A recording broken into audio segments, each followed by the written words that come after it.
Imagine being abandoned by your own wife. She walks out, leaves your child behind, and runs off with another man. You fall apart, convinced you've lost everything. But then, out of nowhere, life turns upside down.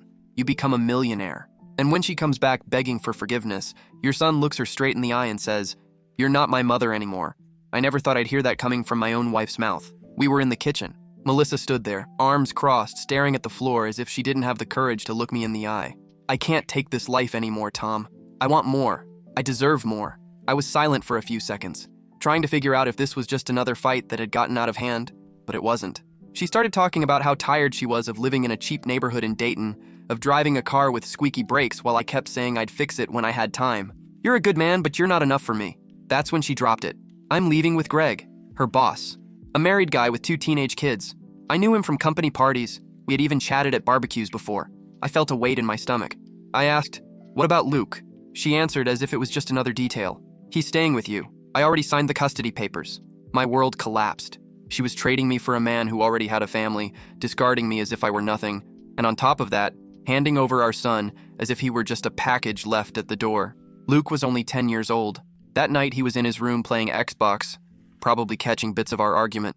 The next morning when he asked about his mom at breakfast, all I could say was, "She left." He looked at me with those huge, confused eyes, and I felt my heart break. I waited until he left for school and then cried alone on the couch, the house far too silent. The last image I had of Melissa was her closing the door with a suitcase in hand, not looking back. Melissa had been complaining about life for months. She would always throw in comments like, "Did you see the trip Ashley posted on Instagram? Maldives, Tom. Imagine waking up to that view." Or, "Ryan's wife just got a new Louis Vuitton bag. Do you think I'll ever have one of those?" I tried to play it off, but inside it ate me alive. I worked overtime at the shop whenever I could, took on weekend jobs, sometimes even worked late into the night. Not because I loved working nonstop, but because I wanted to give her and Luke a decent life. But nothing seemed to be enough. When we lived in a simpler apartment, the bills were tight but manageable. She was the one who insisted we should move to a better neighborhood with higher-rated schools and prettier houses. The rent was practically double what we'd been paying before, but she made it sound like if we didn't take that step, we'd never get anywhere in life. I signed the lease thinking about Luke's future, but every month money got tighter. I covered rent, food, utilities, and whatever was left went to shop repairs or his clothes. Melissa said she was suffocating. She'd say we had no life, that all we did was pay bills, while she watched influencers traveling, shopping, posting fancy dinners. One night, when I got home late, still smelling like grease, she was on the couch watching TikTok videos. Rich people showing off cars, pools, trips to Miami. She looked at me and said, "Tom, I don't want to grow old like this. This small life isn't for me." I was speechless. I thought about telling her we were building something, that Luke had everything he needed, that the rest was just superficial. But deep down, I knew nothing I said would fill the hole in her head. So when, days later, she told me she was leaving with Greg, it felt like all those conversations had been leading exactly to that moment. She didn't want stability, she wanted luxury. And me, being a mechanic living paycheck to paycheck, could never compete with the fantasy she fed herself every day on social media. The worst part was knowing that, in the middle of all her dissatisfaction, the one who was really going to pay the price was Luke. Greg, her boss, made a lot of money. He and his wife were always posting photos from resorts in Cancun, the Bahamas, trips to California, expensive restaurants in New York. They lived in a huge house in the suburbs, with a manicured yard, a foreign car in the driveway, a comfortable life with no struggles. And I think that's when Melissa began to feed into the comparison even more. She'd see Greg's wife's routine, always elegant, traveling, flaunting a life of luxury, while she came home exhausted after a stressful day at the office. Suddenly she started dressing up more for work, bought new clothes, wore heels every day, even when she didn't need to. She started taking better care of her body, gym, skincare treatments. I noticed the change. Of course I did. But at first, I thought it was a good thing. I thought maybe it was just a phase where she wanted to feel better about herself, more confident. I even complimented her. "You look beautiful, Mel." She'd smile awkwardly, as if it wasn't enough. It never crossed my mind that it could be about someone else. To me, it was just my wife wanting to feel pretty. I even tried harder, made a point of noticing the details, because I thought it was the least I could do. I wanted her to be happy, to feel proud of her life, even if we couldn't go on trips or buy expensive bags. But looking back, it's obvious. All that sudden vanity, the exaggerated self-care, the extra hours at the office finishing reports, that was where it all started. And me, like an idiot, thought it was just a self-esteem phase. When Melissa finally left the house, the silence was deafening. On the first day, Luke kept wandering around the living room asking if she was coming back. I didn't know what to say, so I just sat with him on the couch and told him, "She made her choice, son, but I'm here. I'm not going anywhere." He didn't answer, just leaned against me and stayed quiet. The following days were a mix of chaos and forced routine. I had to open the shop at 8 in the morning, and I couldn't just leave Luke alone. That's when my sister Claire stepped in for real. She had always lived nearby, never had much money either, but she was the kind of person you could count on with your eyes closed. "Let me take him in the mornings, Tom. I'll drive him to school and pick him up after. You can't worry about that and try to keep the shop going at the same time." I was hesitant to accept it first, but the truth was I wouldn't have managed without her. Claire practically became a second mother to Luke, helped with homework, made dinner when I got home late, and still managed to get him to laugh when he was closed off. Meanwhile, I buried myself in work. Being a mechanic had never been glamorous, but it was what I knew, and it was honest. I worked overtime, took on old junk cars no one else wanted to touch, just so my son wouldn't go without. Rent weighed even heavier now because Melissa had been the one who pushed us to move to that more expensive neighborhood. I thought about going back somewhere cheaper, but I didn't want Luke to feel like he was losing even more.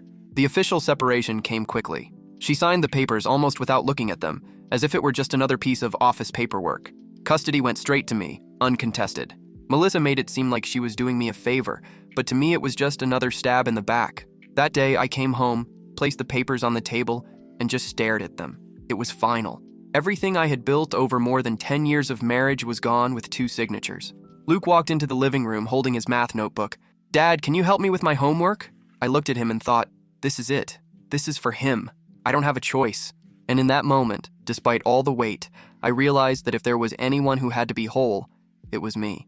A few days after signing the papers, I was at the gas station, filling up a customer's car to test a repair. In line at the counter, I saw the pile of lottery tickets and on impulse bought one. $2.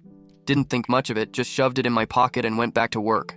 That night, after Luke went to bed, I sat on the couch with a cheap beer and turned on the TV. The numbers started coming out.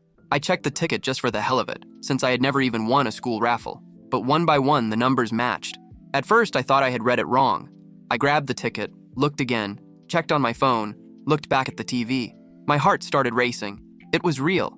I had just won 20 million. I stood frozen in the middle of the living room, not knowing whether to laugh or pass out. I called Claire. She answered half asleep. "Tom, do you know what time it is?" "Claire, I think I just got rich." "What? Are you drunk?" "No, I'm serious. I won the lottery." She burst out laughing, thinking it was a joke. She only believed me when I sent her a photo of the ticket. In the following days, my life flipped upside down again, but this time in a good way. Lawyers, banks, interviews I refused because I didn't want anyone poking into our lives. The money was there, it was real, and for the first time in years, I didn't have to think twice before paying a bill.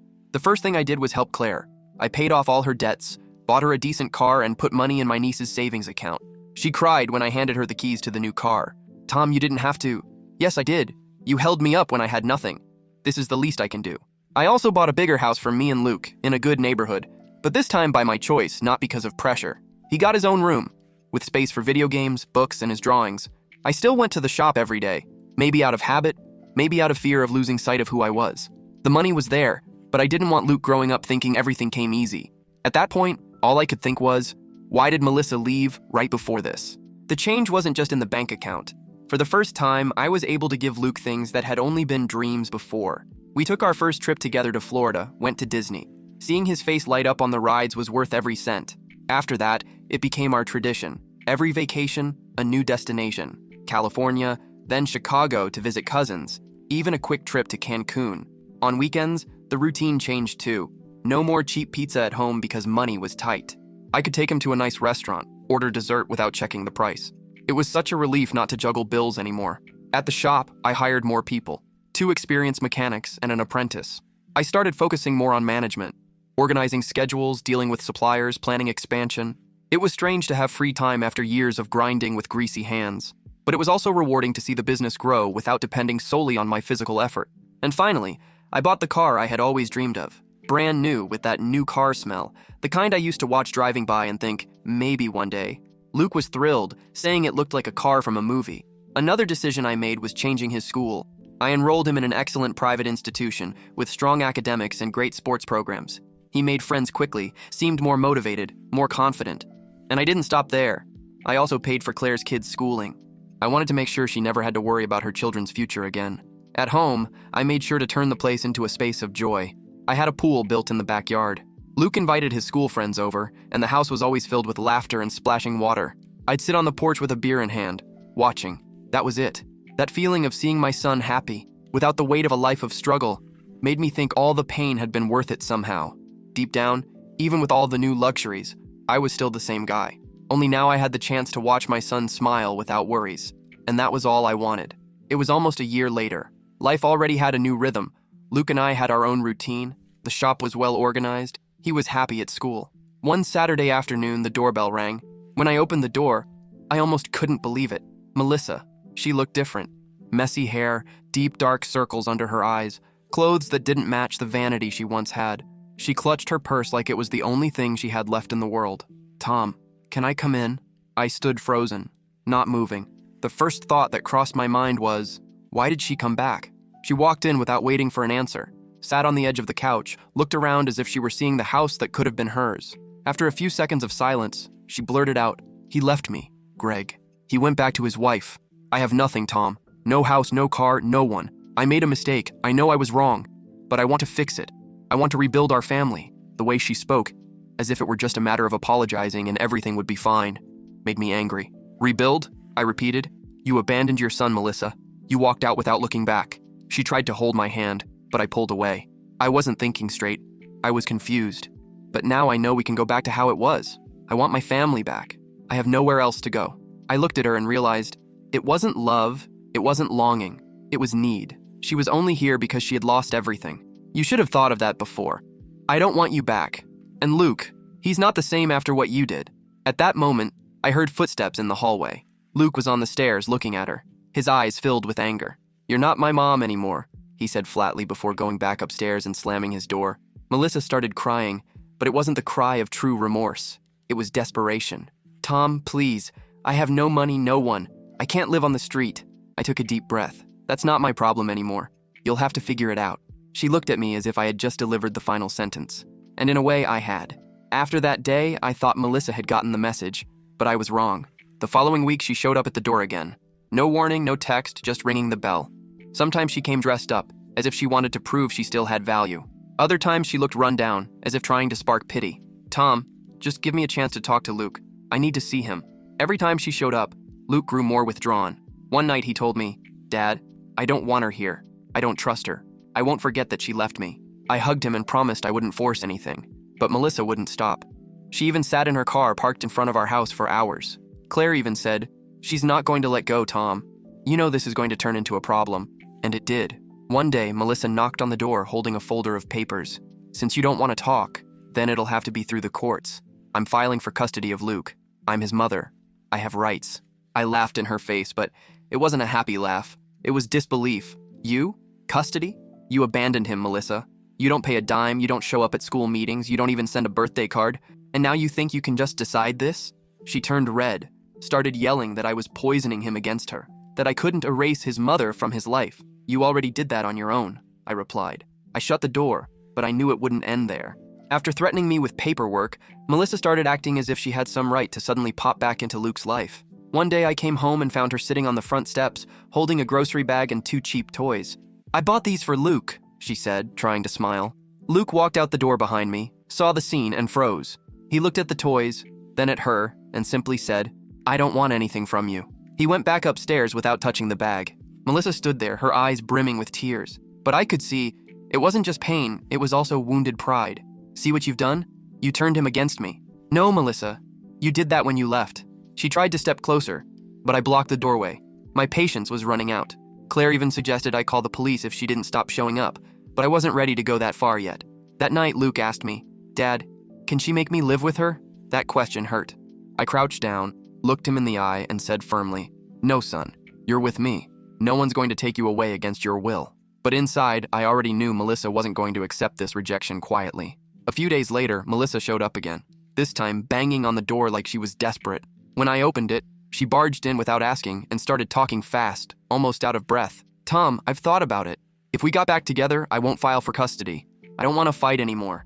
I just want my family back." She looked worn out, hair messy, clothes wrinkled, like she'd slept in her car. She sat on the couch and continued, "I didn't pay rent, Tom. I was evicted. I have nowhere to stay. No job, no money. I'm asking for a chance. At least help me get back on my feet. Don't let the mother of your son end up on the streets." I stood there, arms crossed, trying to hold back my anger. "You left me. You left him. And now you're here because you don't have a place to sleep." She started crying, speaking between sobs. "I know I was wrong. I know, but I regret it. I'm not asking for luxury. I'm not asking for a car. None of that. Just help me restart. Rent a place for a few months until I get back on my feet. If you don't want to take me back, at least do this. Not for me, for him. I'm Luke's mother." I looked at her and felt nothing but emptiness. Was she regretful? Maybe. But it sounded more like desperation than real remorse. My so-called friends disappeared. "Just help me pay for some cheap studio for a few months. I promise I'll figure it out. I'll get a job. I'll get back up." She spoke with a trembling voice, tears streaming down her face, but I couldn't believe a word. It was the same, "I promise I'll change" speech I'd heard countless times in our marriage, only now after the biggest betrayal of my life. "Melissa, look at me," I said firmly. "You chose this path. No one forced you to leave. No one forced you to abandon Luke. You left me for another guy and only came back when he kicked you out. That's not regret. It's convenience." She jumped up suddenly, pacing back and forth, nervous. "So that's it? You're going to leave me on the street? You'll let the mother of your son be homeless? Is that how you want Luke to see you, as a cold, vengeful man who doesn't care? Don't drag Luke into this," I snapped. "He's already made it clear he doesn't want contact. I won't force my son to pretend nothing happened, and I won't give you money, Melissa. I won't fund your choices. You're going to have to figure it out." She stopped, glaring at me with anger and disdain mixed together. "You'll regret this. You'll see you can't erase me from your lives like this. I'm still his mother." She turned and stormed out, slamming the door. I stood frozen for a few seconds, only realizing later that my hands were trembling with rage. Upstairs, Luke came down slowly, with a serious expression. "Dad, did she ask you for money?" I nodded. He sighed, with a look far too heavy for an 11-year-old. "Don't give her anything. She's just trying to use us again." And at that moment, I was certain. He already understood more about the situation than I wanted to admit. After that last visit, Melissa disappeared for a few weeks. I even thought maybe she'd given up, that she had found some place to stay and moved on with her life. But no. One Tuesday morning, an officer knocked on the shop's door and handed me an envelope. Legal paperwork. Melissa was filing for custody of Luke. I stared at those pages in disbelief. She wanted to overturn the custody agreement she herself had signed months earlier. She claimed I was alienating our son against his mother, that I wasn't providing an emotionally healthy environment, and that, as his biological mother, she had the right to be present and responsible for his upbringing. When I told Luke, his face flushed with anger. "She can't do this. I'm not going to live with her, Dad. I'm not." "I know, son, but now we're going to have to prove it in court." Claire came over as soon as she heard. She sat with me in the kitchen and said, "Tom, she's trying to blackmail you again. It's her last resort, but you have everything on your side. Custody, stability, Luke himself. Don't let her shake you." Even so, I couldn't stop the anxiety. The idea that a judge could even consider for a second taking my son away left me gasping for air. I hired the best lawyer in town. At the first hearing, Melissa walked in with her head high, heavy makeup, as if she wanted to prove she was back. She tried to paint herself as a repentant mother, talking about a momentary mistake, about rediscovering her priorities. Her lawyer kept repeating that a child needs his mother. When it was my turn, my lawyer presented everything. The signed custody papers, her complete lack of contribution, the months of total absence. I spoke directly to the judge. She wasn't there when he needed her. She chose to leave, and Luke doesn't want to go back with her. This isn't about me and her, it's about him. And the judge looked at Luke, who was sitting with Claire behind me. He asked if he wanted to say something. My son stood up, nervous but firm. "I want to stay with my dad. My mom left me. I don't trust her." Melissa tried to interrupt, crying, but the judge cut her off. I left that hearing exhausted, but with the feeling we were on the right path. The following weeks were a nightmare. Every hearing was the same scene. Melissa trying to portray herself as a victim, saying she was rebuilding her life, that she deserved a second chance as a mother. Her lawyer insisted that financial stability wasn't everything, that the maternal bond weighed more. But every time she opened her mouth, it was obvious she had no foundation, no steady job, no home, no history of being present in Luke's life. The judge kept asking direct questions. "When was the last time you attended a school meeting? Have you contributed financially to his support during this period?" She stuttered, dodged, made up excuses. But deep down, the history of abandonment spoke louder than any speech. I tried to stay calm, but inside, I always felt one step away from losing everything. Every night, I replayed the court exchanges in my head, imagining everything that could go wrong. Luke felt the tension too. He withdrew, stayed in his room, but I knew he carried the fear of being forced to go back with her. Update 1. I just walked out of the final hearing. It's official. Custody stays with me. The judge was clear. There was no way to hand a child to someone with no home, no job, and months of absence. I should feel relieved, and in part I do. But the truth is, I feel drained. Weeks of tension, of imagining horrible scenarios, of watching my son worry way beyond his age. Melissa looked at me as if I were the villain of the story. Maybe in her mind I am, but the reality is she chose to leave, chose another life. Now she wants to blame me because it didn't work out. I just want this to be over, for her to understand there's no going back, that Luke needs peace. I don't know if she'll stop here, but at least for now, I know he's safe with me. After all that courtroom storm, all I wanted was peace. I focused on Luke, on the shop, on keeping the house filled with routine and laughter. But life has a strange way of surprising you when you least expect it. I met Nicole almost by chance. She brought her SUV to the shop, a luxury car with an electrical issue no one else seemed able to fix. She was the owner of a small chain of cafes in town, successful, practical, the type who solved things on the spot. Our first conversations were technical, about the car, but somehow they spilled over into life beyond that. She came back a few times, and one day invited me for coffee at one of her shops. I accepted without overthinking. It had been a long time since I had allowed myself anything beyond work and fatherhood. The connection was natural. She was independent, straightforward, no games. It felt strange because I was used to constant demands and dissatisfaction. With her, everything was light.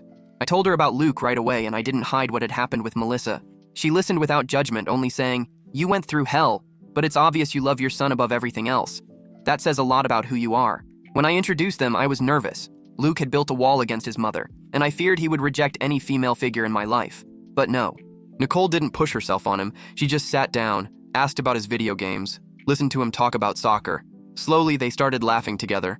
One night after she left, Luke told me, "Dad, I like her. She doesn't feel fake." It was a relief. As weeks passed, Nicole became part of our lives.